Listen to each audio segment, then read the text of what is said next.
తాజాగా విడుదలవుతున్న రెండు రాష్ట్రాల అసెంబ్లీ ఎన్నికల ఫలితాల్లో ఒక చోట స్పష్టమైన క్లారిటీ వచ్చేసింది. ఇంకో చోట మ్యూజికల్ చైర్ లాగా ఒక్కో రౌండ్లో ఒక్కో పార్టీకి ఆధిక్యత కనబడుతుంది. పై రెండు రాష్ట్రాల ఫలితాలు ఎలాగున్నా వాటిని తెలంగాణకు అన్వయించుకోక తప్పట్లేదు. తెలంగాణకు ఎందుకు అన్వయించుకోవాలంటే కేసీఆర్ చిక్కుల్లో మరింతగా కూరుకుపోతున్నారన్న విషయం అర్థమవుతుంది కాబట్టి. అదెలా అంటే ఇప్పటి వరకు అప్డేట్ ప్రకారం జమ్మూ కాశ్మీర్లో కాంగ్రెస్ నేషనల్ కాన్ఫరెన్స్ కూటమి అధికారంలోకి రావడం ఖాయమని తేలింది. అలాగే హర్యానాలో బీజేపీ ఒకసారి, కాంగ్రెస్ మరోసారి ముందంజలో ఉంటున్నాయి. ఇప్పటికైతే రెండు రాష్ట్రాల్లోనూ ఏ పార్టీ ముందంజలో ఉన్నాయని మాత్రమే తెలుస్తుంది. కాకపోతే హర్యానాకు బాగా మెజార్టీ కనబడుతుంది. ఇంకా అంతిమ ఫలితం తేలలేదు. ఈ ఫలితాలు ఎలా చూసుకున్నా పై రెండు రాష్ట్రాల ఎన్నికల్లో జమ్మూ కాశ్మీర్ ఫలితం కాంగ్రెస్ కు ఊపునిచ్చేది.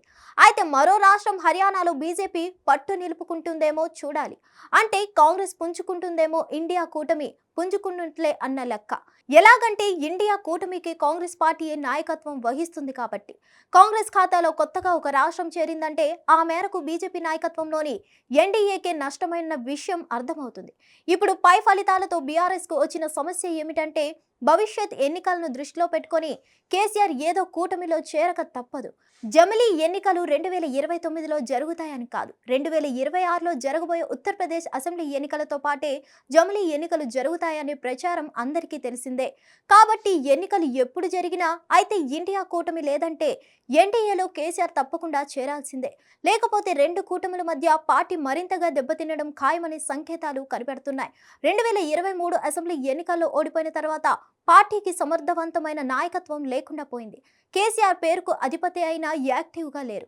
కొడుకు కేటీఆర్ పార్టీకి వర్కింగ్ ప్రెసిడెంట్ అయినా పార్టీ మీద పెద్దగా పట్టు సాధించలేదు. అందుకనే అసెంబ్లీ ఎన్నికల్లో ఓడిపోగానే 10 మంది ఎమ్మెల్సీలు, 6 ఎమ్మెల్సీలు పార్టీని వదిలేశారు. చాలా మంది ద్వితీయ శ్రేణి నేతలు పార్టీలో నుండి బయటకు వచ్చేశారు. పార్టీ నుండి బయటకు వచ్చేస్తున్న నేతలంతా అయినా కాంగ్రెస్ లేదంటే బీజేపీలో చేరుతున్నారు. పార్లమెంట్ ఎన్నికల్లో 17 సీట్లలో ఒక్కటంటే ఒక్క దాంట్లో కూడా గెలవకపోయేసరికి కేసీఆర్ నాయకత్వం మీద నేతల్లో నమ్మకం తగ్గిపోతుంది. రేపటి స్థానిక సంస్థల ఎన్నికల్లో బీఆర్ఎస్ ఎక్కడైనా గెలిచినా కాంగ్రెస్ బీజేపీలో ఏదో ఒకటి లాగేసుకుంటానడంలో ఎలాంటి అనుమానం లేదు. కాబట్టి రాబోయే సార్వత్రిక ఎన్నికల సమయానికి బీఆర్ఎస్ జనసత్వాలు కూడా తీసుకోవాలంటే ఇండియా లేదా ఎన్డీఏ కూటముల్లో ఏదో ఒక దానిలో చేరక తప్పదు. ఎందులోనూ చేరనంటే నష్టపోయేది పార్టీనే. అధికారంలో ఉన్నప్పుడు జాతీయ రాజకీయాల గురించి కేసీఆర్ చాలా మాటలు చెప్పారు. ఢిల్లీలో చక్రం తిప్పేది తానే అని, రెండు కూటముల్లో ఎందులోనూ చేరకుండా మూడో కూటమిని ఏర్పాటు చేస్తానని, ప్రధానమంత్రి అయ్యేది తానే అని ఇలా చాలా చెప్పారు. చివరకు ఏమైంది? అసెంబ్లీ ఎన్నికల్లో ఓడిపోయి పార్లమెంట్ ఎన్నికల్లో బొక్కబొర్ల పడ్డారు. తొందరలో జరగబోయే మహారాష్ట్ర ఎన్నికల్లో ఇండియా కూటమి గెలుపు తథ్యమని జోస్యాలు పెరిగిపోతున్నాయి. జమ్మూ కాశ్మీర్ ఎన్నిక ఖచ్చితంగా కాంగ్రెస్ కు బూస్టరప్ గా పనిచేస్తుంది అనడంలో సందేహం లేదు. కాబట్టి ఇండియా కూటమి పైన కాంగ్రెస్ పట్టు పెరుగుతుంది అనడంలో సందేహం లేదు.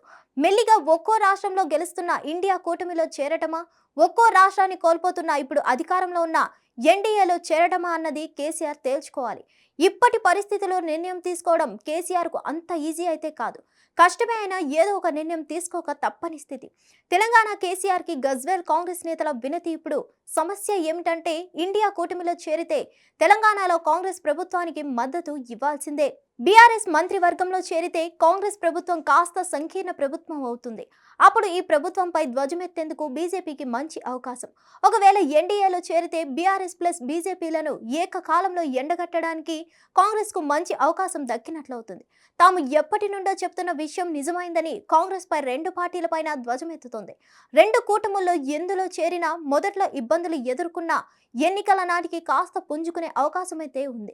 మరి తాజా ఎన్నికల ఫలితాల నేపథ్యంలో కేసీఆర్ ఏం నిర్ణయం తీసుకుంటారనేది ఉత్కంఠంగా మారింది. మరిన్ని అప్డేట్స్ కోసం stay tune to hit TV. Hit TV app ని డౌన్లోడ్ చేసుకోండి. ఇందులో short news, live news, entertainment movies అన్ని అవైలబుల్ గా ఉన్నాయి. Please download Hit TV app. Hit TV app. Hit TV యాప్ని ఫ్రీగా డౌన్లోడ్ చేసుకోండి.